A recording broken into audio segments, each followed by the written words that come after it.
अब मैं अपने घर कभी नहीं जाऊंगी। मेरी माँ तो पहले ही मुझे छोड़ गई। मेरी दीदी को इन दरिंदों ने मार डाला। मेरा बाप अब बाप नहीं, एक जानवर बन चुका है। मेरी सौतेली माँ कभी माँ नहीं बन सकती। अब मैं किसके सहारे जीऊंगी? इससे तो अच्छा है कि कोई जंगली जानवर मुझे खा जाए। मुन्नी अपने हाथ में गुड्डी के पुतले को पकड़कर जोर जोर से रोने लगी। तभी एक साधु वहाँ से गुजरा। उसने रोती हुई बच्ची को देखा तो चौंक गया। बेटी, तुम्हारी उम्र तो खेलने कूदने की है, तुम यूँ रो क्यों रही हो? तुम्हारे आंसू बहुत अनमोल हैं। मुन्नी ने रोते रोते पूरी घटना साधु को सुना दी। साधु की आंखों में आंसू आ गए। नन्ही बच्ची, तुमने बहुत कुछ सहा है, लेकिन तुम्हारे आंसू व्यर्थ नहीं जाएंगे। तुम्हारे हाथ में जो पुतला है वो तुम्हारी बहन की छवि है। अगर तुम्हारा एक भी आंसू इस पर गिरे तो ये जीवन पा सकती है। ईश्वर न्याय करते हैं और समय बहुत बलवान होता है। मुन्नी ने कांपते हुए कहा, लेकिन मेरी दीदी तो मर चुकी है, क्या ऐसा मुमकिन है? ईश्वर चाहे तो कुछ भी मुमकिन है। इतना कहकर साधु वहाँ से चला गया।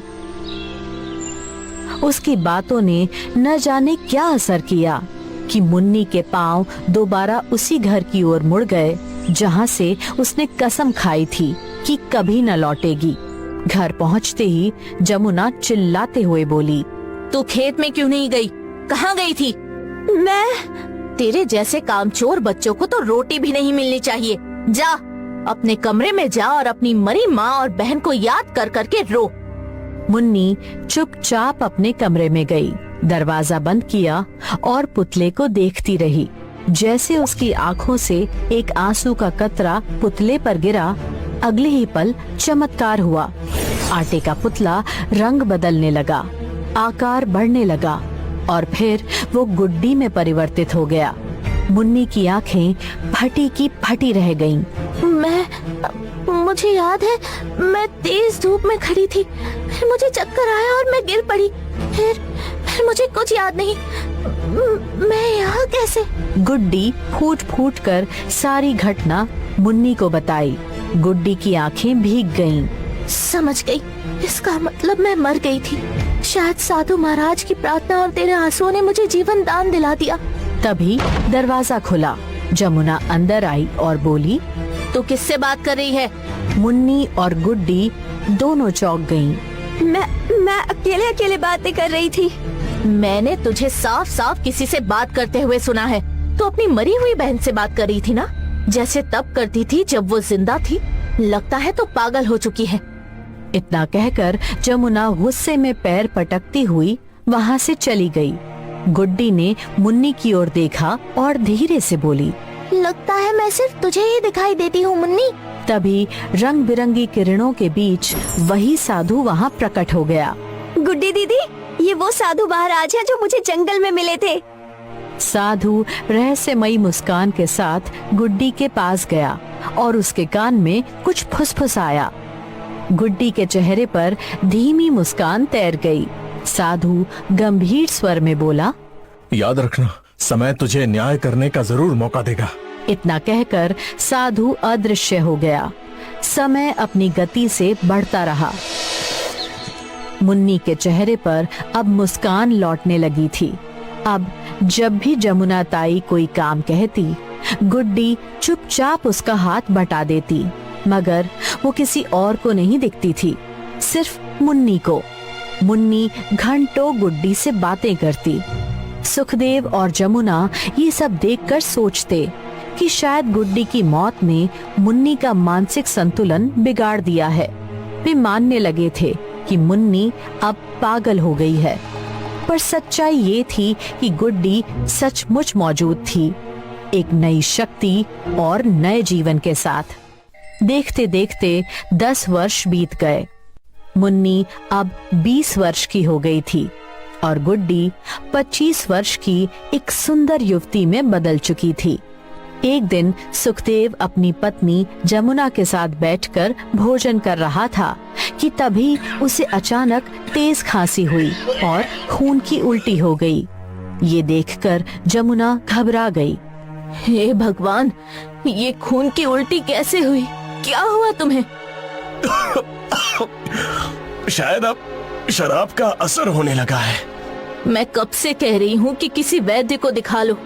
जमुना के इतना कहने के कुछ ही पलों बाद उसके अपने ही शरीर में दर्द शुरू हो गया। वो बुरी तरह से करहाने लगी। सुखदेव अपनी तकलीफ भूलकर उससे लिपट गया। क्या हुआ जमुना, तुम इतनी तड़प क्यों रही हो? कई दिनों से बदन टूट रहा है।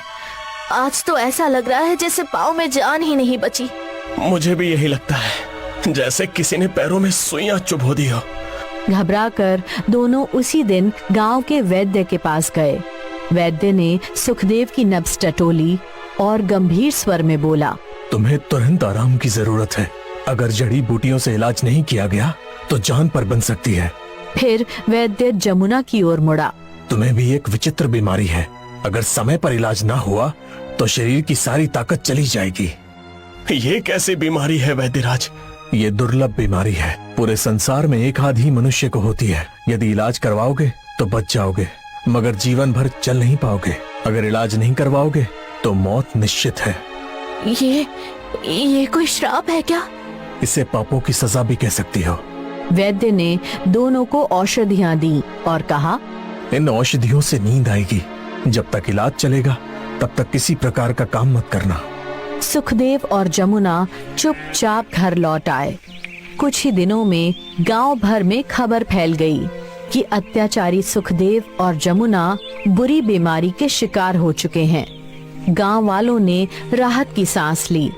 उधर घर में एक कमरे में मुन्नी और गुड्डी बैठी थी। गुड्डी, लगता है अब हमारे सौतेले माँ बाप की तबीयत ठीक नहीं है। जानती हूँ, जब वो वैद्य के पास गए थे मैं भी उनके साथ थी। अब उन्हें देखभाल की जरूरत है।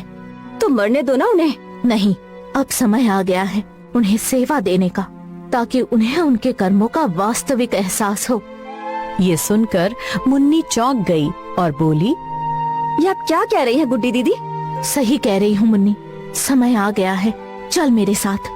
गुड्डी ने मुन्नी का हाथ पकड़ा और सीधा सुखदेव जमुना के कक्ष की ओर बढ़ चली। जैसे ही गुड्डी उस कमरे में दाखिल हुई, एक तेज प्रकाश के साथ रंग बिरंगी किरणों ने उसे ढक लिया और अगले ही पल वो सभी को दिखाई देने लगी। सुखदेव और जमुना उसे देखकर बुरी तरह से कांप उठे। मुन्नी, ये कौन है? मुन्नी की आंखों से आंसू बहने लगे और वो थरथराती आवाज में सारी घटना बताती हुई बोली, ये मेरी बड़ी बहन है, आपकी अपनी गुड्डी। सुखदेव कांपते हुए कुर्सी का सहारा लेकर बोला, गुड्डी को तो मरे हुए 10 साल हो गए। हाँ, 10 साल हो गए, पर मैंने आपको बताया तो है, एक साधु के आशीर्वाद से मेरी बहन आटे के पुतले के रूप से फिर से जीवित हो उठी। जमुना की आंखें भय से चौड़ी हो गईं। वो कांपती आवाज में बोली, इसका चेहरा ध्यान से देखो, ये बिल्कुल गुड्डी जैसी लग रही है। अब मुझे समझ में आ रहा है, कमरे में मुन्नी जिससे बात करती थी वो कोई भ्रम नहीं था, वो उसकी बहन गुड्डी ही थी और हम समझते थे कि मुन्नी पागल हो गई है। तभी गुड्डी ने दोनों की ओर देखा। आप दोनों को मुझसे डरने की जरूरत नहीं है, मैं आप दोनों की तरह जानवर नहीं हूँ। इस समय आपको केवल इलाज, सेवा और विश्राम की आवश्यकता है। मैं और मुन्नी आज से खेतों में काम करेंगे, आप दोनों बस आराम कीजिए। ये सुनकर सुखदेव और जमुना की आंखों में पश्चाताप के आंसू भर आए। मैंने तेरे साथ कितना बुरा किया, फिर भी तू हमारी सेवा करने की बात कर रही है। मैंने तो तेरे ऊपर इतने अत्याचार किए कि तूने दम तोड़ दिया, और अब जब तुझे दोबारा जीवन मिला है तो तू सब भूलकर मेरी सेवा की बात कर रही है। गुड्डी ने नजरें झुका ली और धीरे से कहा, क्योंकि ये मेरी माँ के दिए हुए संस्कार है। ये कहकर गुड्डी ने मुन्नी का हाथ पकड़ा और वहाँ से चली गई। उसी दिन से गुड्डी और मुन्नी खेतों में काम करने लगीं। कुछ ही दिनों में ये बात पूरे गांव में फैल गई कि सुखदेव की मरी हुई बेटी गुड्डी लौट आई है और अब अपने अत्याचारी माता पिता की सेवा कर रही है। एक दिन विमला ताई ने मुन्नी को डरते डरते अपने पास बुलाया और कहा, मुन्नी, ये कैसे हो सकता है? पूरे गांव ने मिलकर तेरी बहन